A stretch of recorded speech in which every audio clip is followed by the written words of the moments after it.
Let's get settled in here.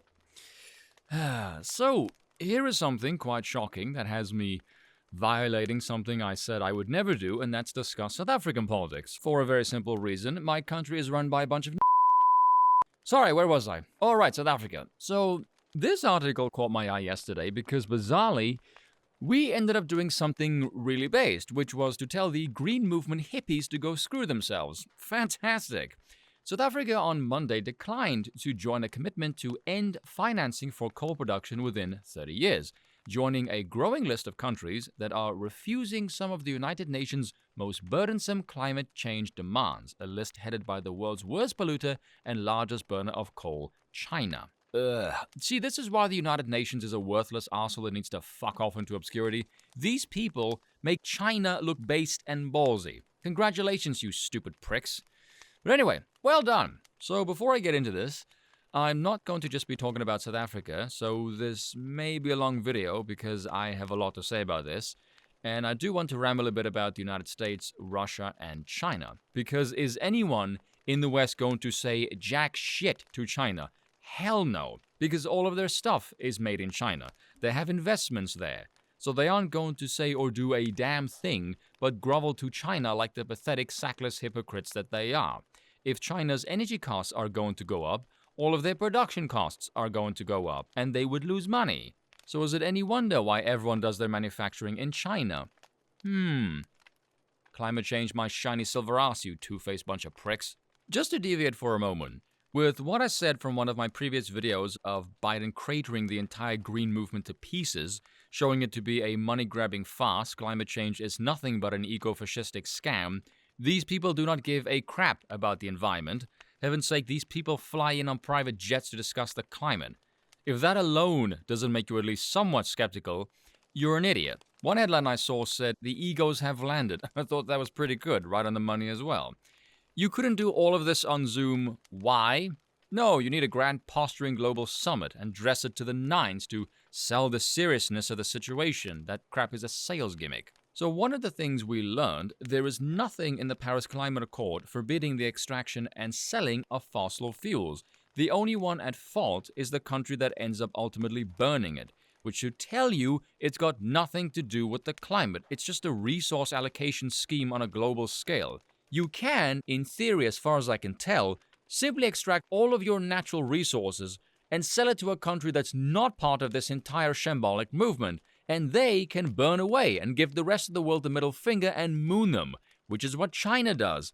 And until any of these pathetic low-life green activists starts planting trees and protesting China, I am not going to feel sympathy if they end up in a fender bender protesting on a motorway and a driver ends up reconfiguring their bone structure. China gets, or used to anyway, as far as I can tell, the trade talks have sort of broken down with the wallabies over China's mismanagement of the Shanghai sniffles.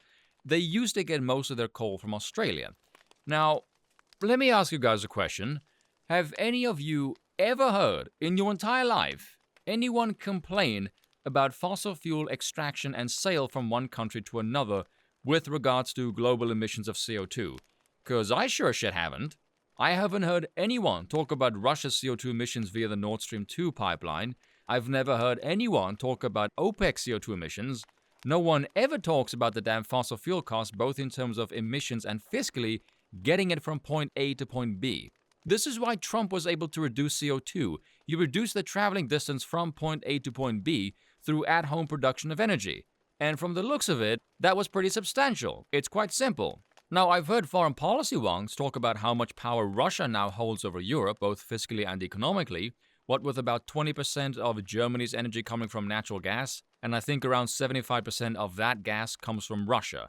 Likely more so now thanks to the Nord Stream 2 pipeline being greenlit by Biden. And even Obama was against Russia's construction of the pipeline, a fact that gets virtually no attention from the mainstream press. No, he was too busy shutting down Keystone XL, which also pissed off Canada, by the way.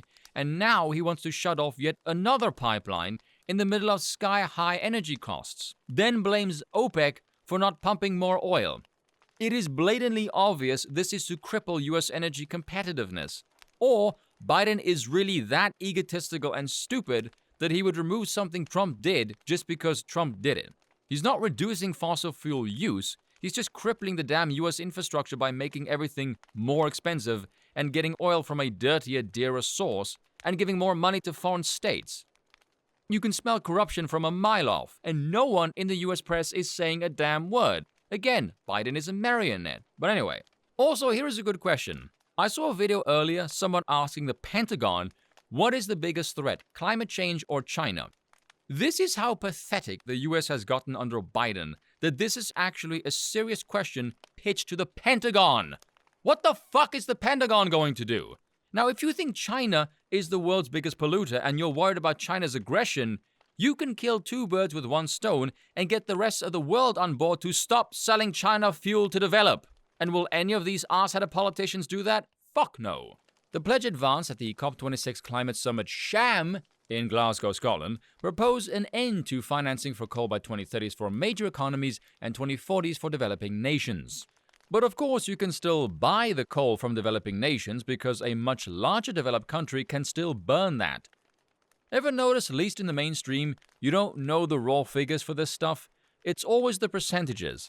Say 20% of energy comes from source X. Well, 20% of source X in Germany is not the same as 20% of source X in America, pal. 40 national governments and institutions signed the pledge, but South Africa was not among them. Based. South Africa has not signed the move away from coal pledge. Our position in negotiations is that any decisions need to be made in the process of formal negotiations through the convention, said South Africa's Forestry, Fisheries and the Environment Minister, Barbara Creecy. What a surprise! The only voice of sanity in South Africa's current reigning government comes from a white person.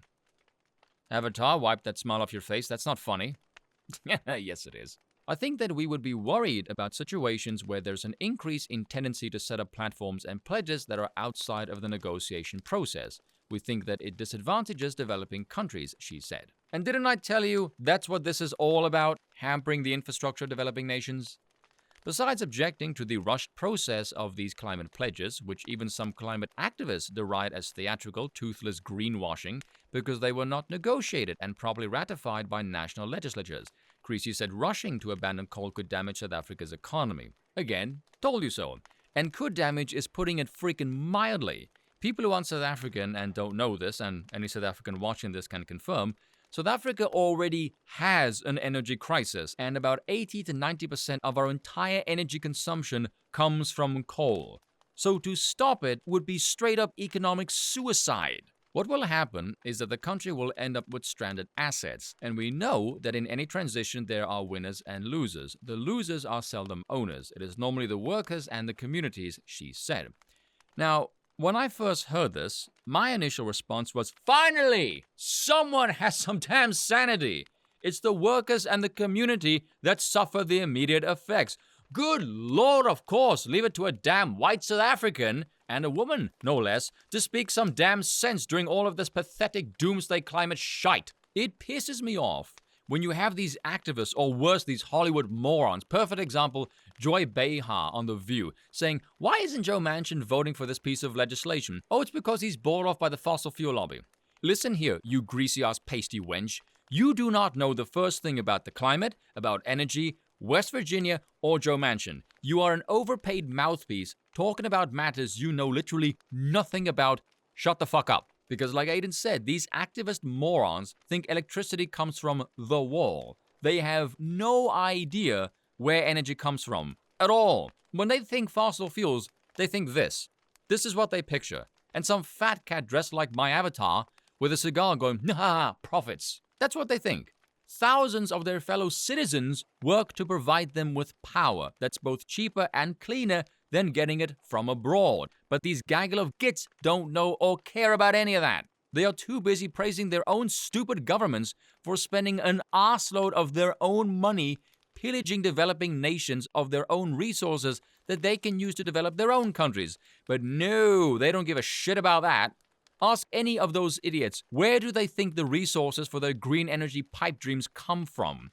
Where does cobalt or lithium come from? Who does the mining? What's the environmental impact of those expeditions?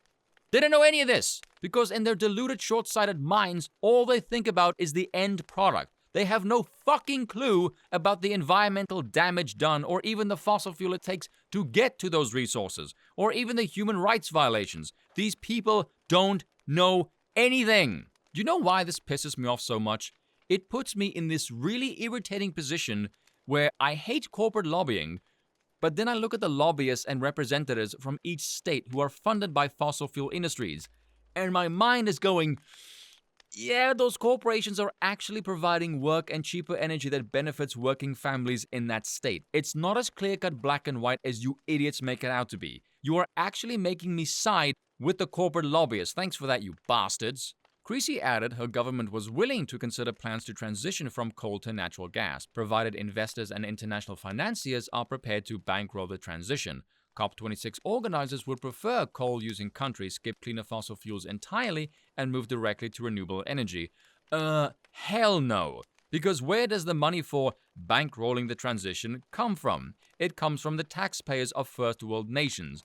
This is the wealth transfer I've been alluding to. And considering the insane amount of embezzling that has transpired in South Africa since the ANC has taken over, it's literally trillions, by the way, ever since they took power in the early 90s, the chances of that kind of dosh being spent on the energy sector?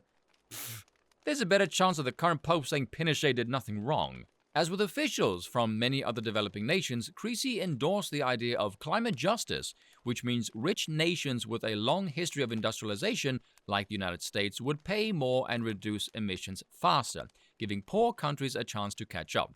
She suggested a few African nations are prepared to accept the high costs and reduced industrial output of plans for dramatic carbon reduction by 2030 or 2050. This you can easily classify as climate reparations. Oh, we are so sorry for using dirty fossil fuels, so now we are going to compensate you by giving insanely corrupt and dysfunctional governments money in the hopes they spend it on green energy production. Who in their acid-tripping minds think that is a good idea? In terms of South Africa, I can guarantee you they will end up dismantling the technology and stealing it. The coal industry is concentrated in the Mpumalanga province, which would bear the brunt of the economic damage from a rapid move away from coal, including some 450,000 jobs lost in a region that already has 34% unemployment. Losing 450,000 jobs, and you want to give money to a government presiding over 34% unemployment with a failing power grid. Why don't you just set the money on fire? South Africa's notoriously dirty coal plants make it the worst carbon polluter per capita in the world, according to climate activists. Yeah, according to those same climate activists, we're all going to die in 12 years, so I'm going to take your word with more salt than what was harvested on the night of Trump's 2016 victory. So its refusal to sign the coal phase-out pledge will be a major disappointment for COP26. Piss off, you pathetic hippies, and keep your damn limp-wristed hands off my country's infrastructure. Trust me, you have bigger problems, like rapidly depleting testosterone or finding someone of the opposite sex who knows what their damn gender is. The United States, United Kingdom, France, Germany, and... Why is France and Germany listed separately and not part of the European Union? Weird. Announced an $8.5 billion decarbonization partnership for South Africa at the Glasgow Climate Summit. Do these people realize that in the past couple of months of rapidly depleting consumption, it did not make a damn dent in the climate trajectory? I wonder why that isn't reported on more often. Details of the plan have not been worked out yet. South African leaders, including President Cyril Ramaphosa, have strongly hinted that they will not make any economic sacrifices until they see money on the table. And even then, the government will just pocket that money. I mean, think about this logically. They're already failing with fossil fuels, which are more reliable, but you want to give that government, under the guise they will develop less efficient, more expensive energy to increase infrastructure expansion. Am I the only one who sees how fucking stupid that sounds? We want your more developed countries that have been responsible for the greatest emissions in the world to be the ones who will live up to the offers that they have made in the past. What offer, Cyril? I don't see any taxpayers in the West say, here's a great idea, let's give billions of money to poor corrupt governments in the hope they will become more westernized. Where have we heard something similar to that before? Oh yeah, those bastards. Once they do that, we will be able to navigate our own transition, Ramaphosa said in early October when explaining why he would not personally attend COP26. Probably because it was too expensive to fly. good lord, what more need to be said about this farcical grift, eh? I think I've said my piece. And that's all for today. Until next time.